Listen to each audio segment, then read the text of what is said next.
This channel does not promote any violent, harmful, or illegal activities. All content provided by this channel is meant for an educational purpose only. July August আন্দোলনে অংশগ্রহণকারী রাজনৈতিক দলগুলোর সঙ্গে doctor Mohammad ইউনূসের নেতৃত্বাধীন অন্তর্বর্তীকালীন সরকারের দূরত্ব ক্রমেই বাড়ছে। বিশেষ করে দেশের সবচেয়ে বড় রাজনৈতিক দল বিএনপির প্রতি আঙ্গুল তুলছে অন্তর্বর্তীকালীন সরকারের উপদেষ্টাদের কেউ কেউ। সম্প্রতি তথ্য ও সম্প্রচার উপদেষ্টা নাহিদ ইসলাম অভিযোগ করেছেন, রাজনৈতিক দলগুলো অন্তর্বর্তীকালীন সরকারকে ব্যর্থ করার চেষ্টা করছে। তার এই বক্তব্যের প্রতিবাদ করেছে বিএনপির তৃণমূল থেকে শুরু করে কেন্দ্রীয় নেতারা। দলটির মহাসচিব মির্জা ফখরুল ইসলাম আলমগীর উপদেষ্টা নাহিদ ইসলামকে তার বক্তব্য প্রত্যাহার করার দাবি জানিয়েছে।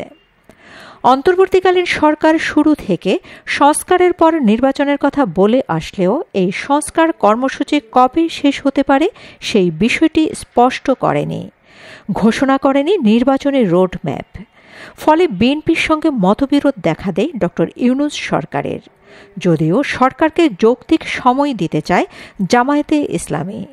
আর এই যৌক্তিক সময়ের আড়ালে রয়েছে জামায়াতের ঘর গোছানো এবং প্রশাসনিক পর্যায়ে নিজেদের পছন্দের লোক বসানোর পরিকল্পনা।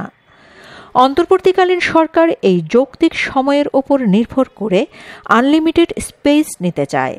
এর ফাঁকে নিজেরাই একটি তারুণ্য নির্ভর নতুন রাজনৈতিক দল গঠনের সিদ্ধান্ত নিয়েছে। তারই ধারাবাহিকতায় গঠন করা হয়েছে জাতীয় নাগরিক কমিটি। ত্রয়োদশ জাতীয় সংসদ নির্বাচনকে সামনে রেখে সারা দেশের সংগঠন গোছাচ্ছে তারা। এখন চলছে থানা ও উপজেলা পর্যায়ে কমিটি গঠনের কাজ। জাতীয় নাগরিক কমিটির পাশাপাশি বৈষম্যবিরোধী ছাত্র আন্দোলনও সাংগঠনিক কাজে তৎপর হয়েছে। তারাও জেলা পর্যায়ে কমিটি দেওয়া শুরু করেছে। প্রতিনিধি কমিটির সদস্যদের ক্ষেত্রে সর্বোচ্চ বয়সসীমা 50 বছর নির্ধারণ করা হয়েছে। শিক্ষক, আইনজীবী, লেখক, চিকিৎসক, প্রকৌশলী থেকে গৃহিণীরা রয়েছেন এসব কমিটিতে। তরুণ নেতৃত্বের সমন্বয়ে কমিটিগুলো করা হচ্ছে। এই কমিটিগুলো 60 দিনের মধ্যে আহ্বায়ক কমিটিতে রূপান্তরিত হবে। কমিটি গঠনের পাশাপাশি দুটি সংগঠনের নেতারা জাতীয় বিভিন্ন বিষয়ে প্রায় নিয়মিত বক্তব্য বিবৃতি দিচ্ছেন, বিভিন্ন সভা সেমিনারে অংশ নিচ্ছেন। পাশাপাশি সংগঠন দুটির প্রতিনিধিরা বিভিন্ন জেলা সফর করছেন। এর মধ্যে জাতীয় নাগরিক কমিটি বিভিন্ন জেলায় মতবিনিময় করছে।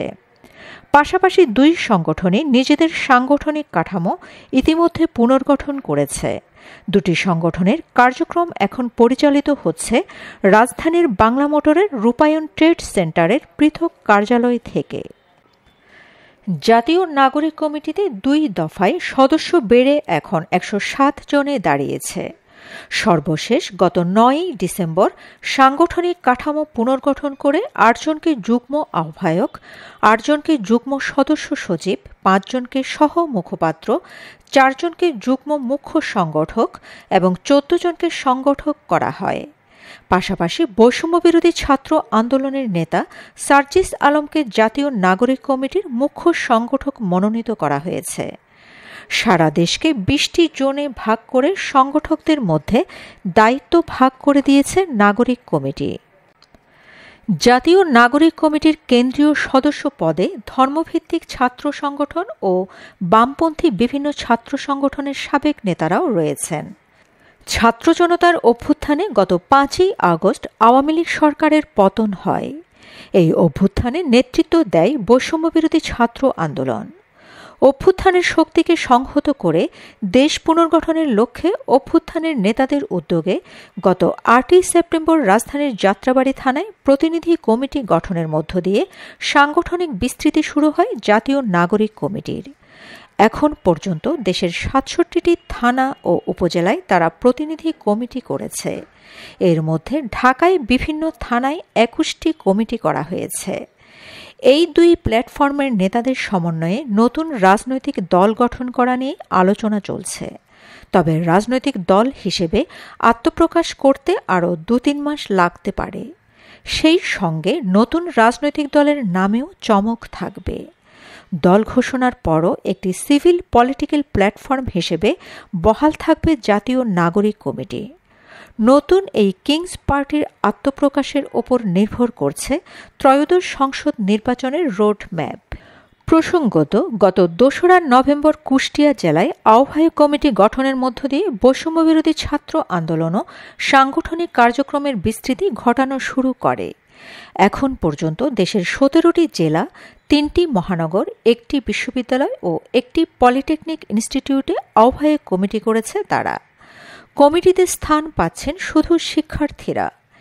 এক এক জেলায় কমিটির আকার এক এক রকম।